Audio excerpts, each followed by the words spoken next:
So Emilia Pérez has made Oscar history by getting the most nominations for a non-English language film with 13 nominations. But does it deserve it? And will this film win Best Picture?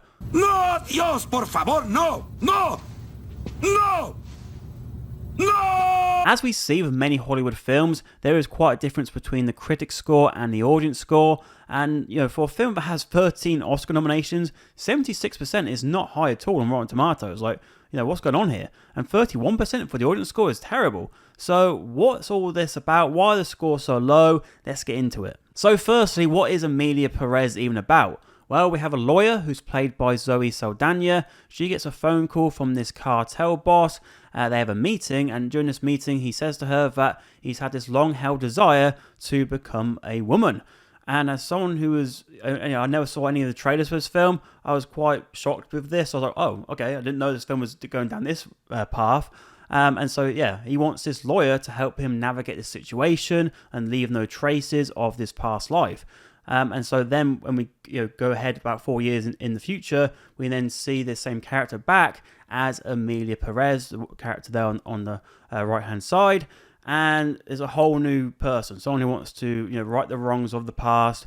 And so it's an interesting one. Even when I first saw that this is what the character wants to be, I was like, how does this work? How are we going from someone who is this cartel boss into someone now who wants to right all those past wrongs and help the people who are affected by her actions of the past? So this is what the film is about. It is also a musical. The musical aspect feels a bit like a side salad to a meal. It's like they sort of just dip into it now and again when they want to. It's like if there's ever a boring scene, a potential boring scene where there's just some people having a conversation, it's like just throwing some music in there, and that will keep people interested. Woman to men, man to woman, from penis to vagina. Well, that sucks. When we move into the meat of the film, it's clear that the focus is on these three main characters: Emilia Pérez, Jessie, who's played by Selena Gomez, and Rita, who's played by Zoe Saldana. Now, Rita, she's just around the story quite a lot because she is the only person who knows the truth about Emilia Pérez, and Emilia Pérez wants to keep her close to her. So that's why she's always sort of in the orbit of this film, in this story. But when it comes to Jessie, Selena Gomez's character, she is the former partner of Emilia Pérez when she was a man, and also the mother of their two children. So you can understand where a lot of the complication comes with these character connections, and how Emilia Pérez wants to see her children again after that 4-year time skip, and do it in a way which is a bit like Mrs. Doubtfire, where they don't know who she really is. She's not going to reveal that, oh yeah, I'm actually your dad. Instead, she's just some like random cousin no one knew about, and is doing this sort of Mrs. Doubtfire job where she's just being there for her children, but in disguise and not revealing the truth. And so you got a mixture of many different films. Like I mentioned, Mrs. Doubtfire, I think quite a few people mentioned that comparison, but also as a musical, and it's quite a few dance numbers, and it wants to do a lot, but it doesn't really do anything particularly well. With that in mind, why has this film received so much love from the Academy with those 13 nominations? Well, I think if you strip it back from the start of the film, it is like being thrown into a blender, because we have this big musical number, then we have this big shocking revelation about this cartel boss wanting to become a woman, and then I think you're just connecting with it on a human side for a second, like, okay, they want to fulfill this desire they have a passion for it, but they want to become their true self. Okay, let's see that, but we're also following Rita and how safe she is in this dangerous situation. Then we jump 4 years in time. She's the only one who knows about Emilia Pérez and her her true identity, because they do fake the death of the previous persona, and so you're sort of in this danger zone. Then eventually, as the film unloads and we get into more of the Emilia Pérez story with her wanting to reconnect with her kids and do this new good stuff to try and right the wrongs, that's when you start to think, hold on, I've been thrown into the deep end here, not really thinking about what we're doing.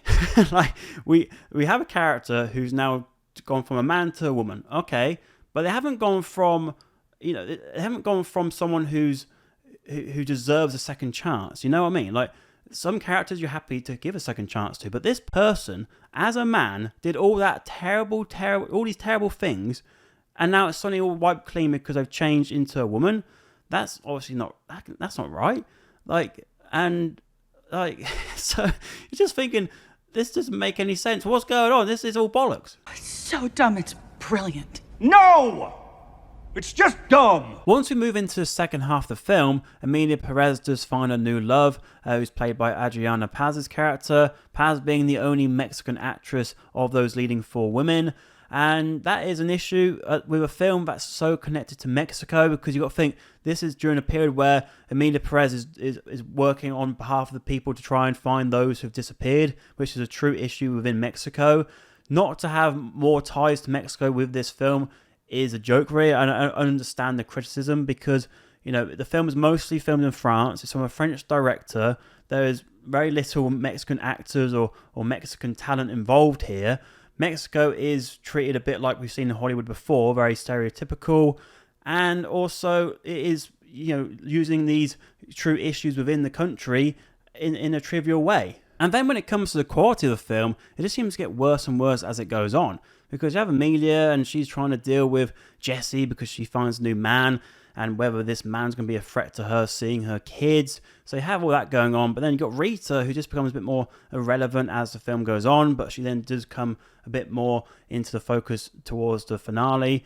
But it just didn't seem to do anything where it really grabbed your attention. It was just a whole Emilia Pérez potential reveal, when that's going to happen, if it's going to happen, hanging over the movie's head, that kept you interested to find out what happens. But otherwise, without that, then not really. And it just felt a bit bad, really, for the kids here, because they've been thrown into this situation and they're the innocent party. But yeah, there's just not a lot. And then when it comes to the musical, because this is a musical, sometimes I forget that, but it is a musical. There are some good song and dance numbers, but the actual content behind them, the actual lyrics, I thought were a bit odd. I'm just reading the subtitles, but some of that I was like, what? And that's the script in general, actually. Some of the script I was like, what the hell is this? I mean, we had the penis vagina thing I put in the video earlier. But anyway, and then, I've heard quite a few complaints as well with the Spanish in the film. Like, Selena Gomez apparently wasn't so great. I think Zoe Saldana a bit better, but so there's been complaints about that too. I can't really have anything to say about that because I don't know Spanish myself, but you know, that's still another issue on the film on top of everything else I've already mentioned. Anyway, let's actually look at these 13 nominations to see if it can win any of them. So first we have Best Cinematography. It has a chance here, of course, but I think the Brutalist potentially, I haven't seen that yet, but I will be seeing that very soon. But I've heard good things, and I think Nosferatu even, I think could take this one. So I think an outside chance, but no certainty here. Editing, well, again, I think it has a lot of good competition for this one too. So again, there's a potential, but I wouldn't put my money on that one either. Best sound, I could see that going to something like A Complete Unknown or Wicked over Emilia Pérez. So I actually don't think it'll win that.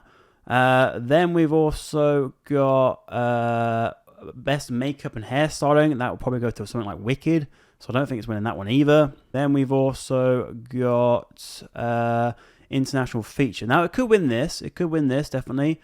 Even though there is a lot of buzz around I'm Still Here, which is the Brazil film. Both of which have been nominated for Best Picture, which we'll get to in a minute.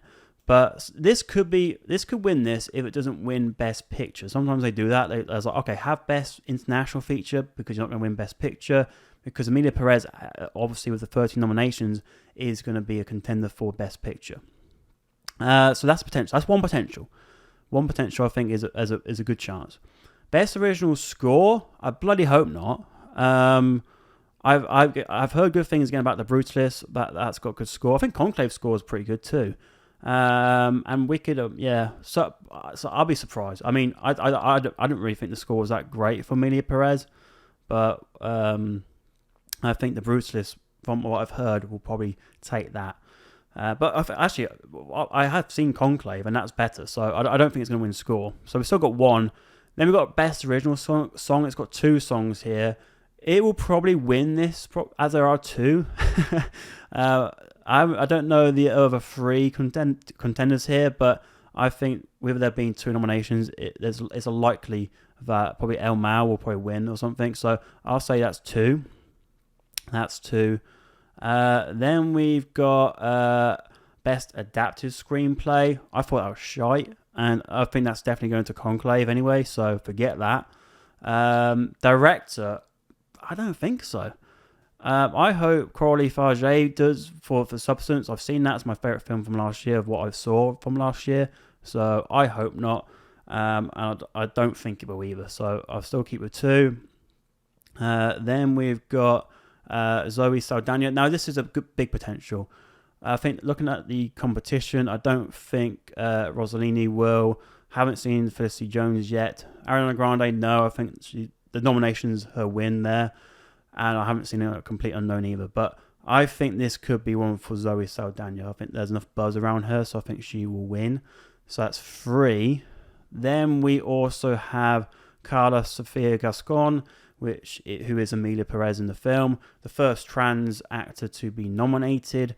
I'll be surprised they could do it because of that, but I think that might just be the big win, like having that nomination, because I think maybe Demi Moore might win this, but that's a difficult one. I mean, I've heard again a lot of buzz around Fernanda Torres from I'm Still Here, which I will watch. I will definitely watch that. I always watch every Best Picture film every year, so I will definitely be watching that soon. So that could be a win for her. So I'll be surprised. I'll be very surprised on that one. But there is an outside chance. Nothing here on Best Actor. So then we have Best Picture. I think the early sort of buzz is around The Brutalist and Conclave maybe, but also Emilia Pérez. That's sort of like the top 3 at the moment. I think a lot of people are saying. I would love The Substance to get in that sort of discussion as well. But anyway, I think it could win Best Picture. I think that I don't think that even has an outside chance. I think it has a good chance for that, especially with The Brutalist with this whole AI scandal. So there is a good chance for that. So that could be 4. I hope it doesn't. I think out of all of them, because Best Pictures, it's always the last award. It's the biggest award. I really hope it doesn't, because I don't think this film is of the quality for Best Picture. But we've had it before. We had Crash from 2004. We've had other films that just get in this big bubble and seem to win, but then later down in the years, people look back on it thinking, "What the hell were we thinking?" I hope this does not win. So with that, I do believe that Zoe Saldana is the best bet for an Oscar for Emilia Pérez, because I think she was the bright spark here. She put in a great performance and will be probably the favourite for Best Supporting Actress. Carla Sofia Gascon I thought was okay, but will suffer in that category because there are definitely other performances better than hers. And then Best Song, I think Emilia Pérez will probably win. I think that's pretty nailed on. But then also we have International Feature, which I think there's a very good chance for that one as well. And then Best Picture, we'll have to see. But overall, looking back now I've seen it, it just feels like a bit of a film that's like a wolf in sheep's clothing. It had such a shocking start, but then it didn't really do anything to make it worth the watch. And with all the issues around it, I completely understand why people are not liking this film, and I'm on board with it. I don't think it's done enough to go against the criticisms. I don't think it's done enough here where you can sort of look at it in the balanced way and think, that might be an issue, but look how great the film was. No, I mean the quality of the film wasn't that great, so there's nothing you can really push back with. So, what are your thoughts? What are your thoughts on Emilia Pérez? Let me know in the comments below. And if you would like to watch another video on screen, I have a couple of my recent reviews.